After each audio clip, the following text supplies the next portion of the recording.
Jagdamba recording studio Begusarai.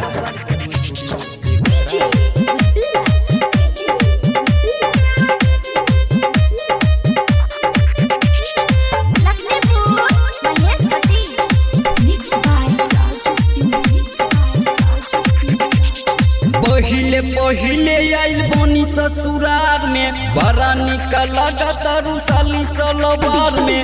अब नची पक जाची जाके अखबार में, कट जाई दोनों ये दुधारी तलवार में। धीरे धीरे मिसला होठा पर किसला, धीरे धीरे मिसला होठा पर किसला। कम ही उम्र में ना जीजा तकलीफ द, कम ही उम्र में ना जीजा तकलीफ द। धीरे धीरे मिसला होठा पर किसला, कम ही उम्र में ना जीजा तकलीफ द। धीरे धीरे मिसला होठा पर किसला, धीरे धीरे मिसला होठा पर किसला। कम ही उम्र में ना जीजा तकलीफ द, कम ही उम्र में ना जीजा तकलीफ द। Jagdamba recording studio Begusarai.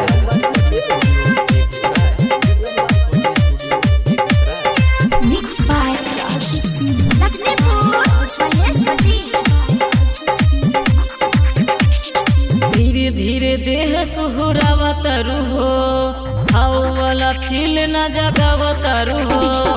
अब तनी पास ना निराश करा हो, साली हो तनी बर्दाश्त करा हो।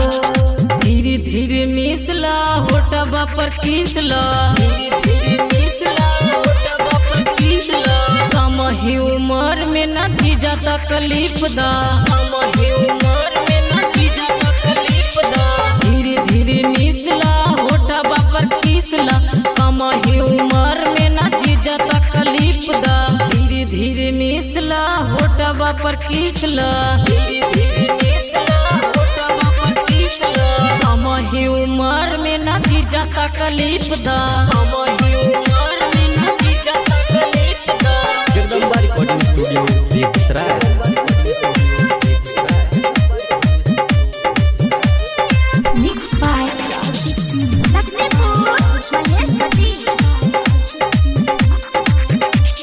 लागी जाई पता नारेंद्र गीतकार के, रख दे हम राजू तोहर सोबरा बिगाड़ के। सुधीर जी से नखरा दिखा बतारू हो, पंकज बेला के भगा बतारू हो।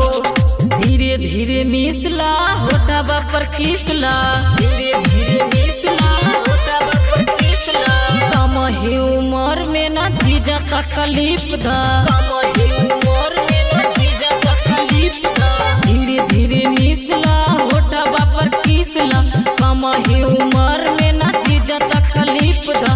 धीरे धीरे मिसला होठा पर किसला, धीरे धीरे मिसला होठा पर किसला। कम ही उम्र में न जीजा तकलीफ दा, कम ही उम्र में न जीजा तकलीफ दा। Jagdamba recording studio Begusarai.